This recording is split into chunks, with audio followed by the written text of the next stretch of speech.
Welcome back to Contain Your Life. In a survival situation, when everything has gone sideways, comfort isn't the priority. Survival is about buying yourself time. Today, we're going to dive into what's inside a simple, pocket-sized survival kit. These are the absolute basics, the tools that will still work when you're cold, tired, and not thinking clearly. This isn't about fancy gear. It's about what actually keeps you alive. Let's start with the most critical element: fire. Fire gives you warmth, light, a way to boil and purify water, and a massive psychological boost. You can't underestimate how much seeing a flame can improve your morale. So, what's in our fire kit? First up, a ferrocerium rod. This thing will throw a shower of super hot sparks, even when it's completely soaked. Next, a simple Bic lighter. It's fast, it's reliable, and it's the easiest way to get a flame going.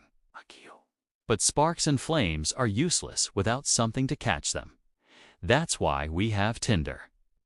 This could be cotton balls soaked in wax or commercially made tinder tabs. You need something that will ignite quickly and burn long enough to get your kindling going. Finally, a small candle. A candle provides a steady, reliable flame that can burn for hours. It's perfect for conserving your lighter fuel or for carefully getting a damp fire started. Notice the redundancy here. We have multiple ways to make fire. If one method fails, you have backups. That's a core principle of survival. Moving on to water. You can survive for weeks without food, but only a few days without water. It's an absolute necessity. Inside this compact tin, we have water purification tablets. They are incredibly lightweight, take up almost no space, and are a lifesaver.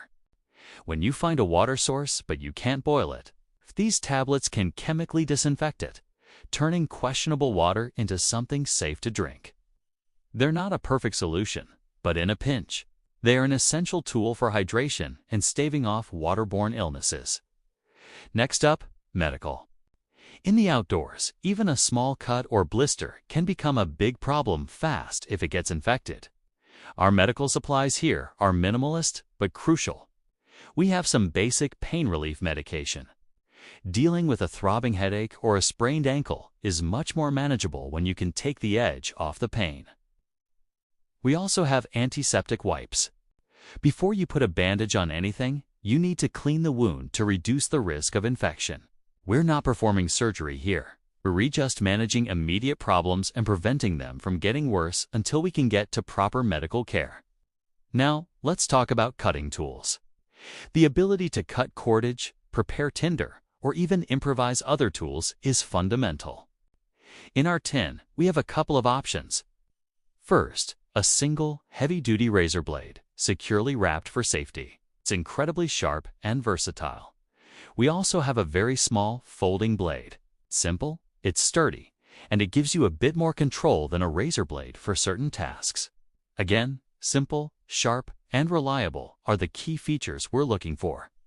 Finally, we have tools for signaling and navigation. Getting found is almost always a better strategy than trying to wander your way out. To help with that, we have a whistle. A good, loud whistle is far more effective and requires less energy than shouting for help. Your voice will give out, but a whistle keeps going. For direction, we have a small button compass.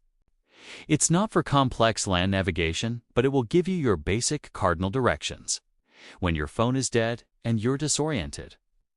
Knowing which way is north can be the difference between walking in circles and moving in a straight line toward potential rescue.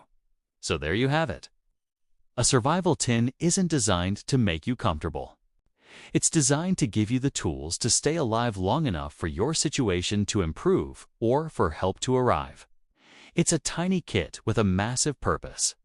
It's about having a plan B when plan A falls apart. This little tin is your lifeline. If you found this breakdown helpful, please give the video a like and subscribe for more practical preparedness content. I'd love to hear your thoughts, so let me know in the comments what you would add to your own personal survival tin. Thanks for watching, and stay safe out there.